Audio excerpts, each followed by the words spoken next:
আসসালামু আলাইকুম। এই যে ৩০ ফিট পাকা রোডটি দেখছেন, এটি খুবই গুরুত্বপূর্ণ একটি রোড। নামাবাজার ব্রিজের মাধ্যমে সাভার এনাম মেডিকেল ও থানা বাস স্ট্যান্ডের সাথে এটি সংযুক্ত হয়েছে।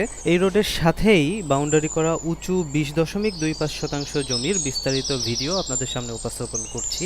জমিটি খাসের চর ২ মৌজার অন্তর্ভুক্ত। আপনারা নিশ্চয়ই জানেন যে এই এলাকাটি শিল্প এলাকা হিসেবে পরিচিত। এখানে যে কোনো রকম বাণিজ্যিক বা শিল্প স্থাপনা আপনারা করতে পারবেন। জমিটি যেহেতু বাউন্ডারি করা, তাই খুব সহজেই আপনারা নিশ্চয়ই জমির সীমানা বুঝতে পারছেন।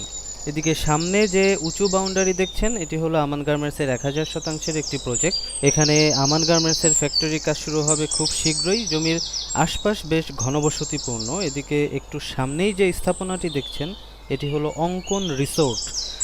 এখান থেকে ধল্লা বাজার হয়ে সিংগাইর মহাসড়কের মাধ্যমে ২০ মিনিটের অটোরিকশা দূরত্বে আপনারা সহজেই হেমায়েতপুর বাস স্ট্যান্ডে যেতে পারবেন। দর্শক, এই যে সামনে যে স্থাপনা দেখছেন, এটি একটি এয়ার কুলার ফ্যাক্টরি এবং এর ডান পাশে সবুজ যে টিন শেড, এটি একটি স্কুল। আশেপাশের পরিবেশ এবং স্থাপনাগুলো দেখে আপনারা নিশ্চয়ই জমির অবস্থান এবং সম্ভাবনা সম্পর্কে অবগত হয়েছেন। জমিটির রাস্তামুখ প্রায় ৮০ ফিট এবং রাস্তা থেকে ভিতরের দিকে প্রস্থ প্রায় ১১২ ফিট।